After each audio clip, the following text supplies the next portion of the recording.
After more than 5 weeks, the House of Assembly Management Bill 2025 is yet to be passed. The bill was brought to the House by 3rd District Representative Julian Fraser on October 30th for its second and third readings, and it has already been debated. However, it has been before the committee stage of the House since then. There was a pause in the proceedings of this bill to allow for debate on the Constitutional Review Committee report and also the budget presentation and standing finance. Reports are that the committee stage of the management bill should be completed by the end of this week to allow for the budget debate to begin on Monday, December 15th. Meanwhile, in debating the House of Assembly Management Bill, Communications and Works Minister Kai Reimer said it is a decisive step in the territory's governance. This is not basically an administrative update per se, Madam Speaker, but it's a decisive step in our governance. It's a decisive step in our evolving journey of our democracy. It's about modernizing at the very heart of our governance to ensure that it's fit for the challenges and opportunities of the 21st century. But I speak out to grasp the weight of this moment for me. I think we need to pay homage and we must recognize how we got here. It was mentioned that it was in 1950 with the restoration of the Legislative Council at that time, the restoration. And Madam Speaker,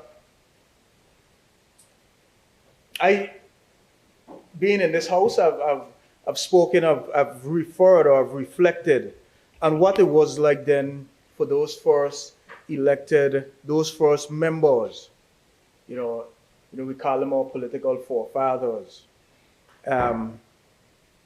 as they stood in the House on that restoration day. And we know that, they operated with limited powers. We were still basically within the colonial framework. But I think their vision at that time was limitless. Reimer says that the territory and the House of Assembly have made great strides over the years to be at this stage of its development, and the territory's forefathers must be complimented for setting the stage for this to happen.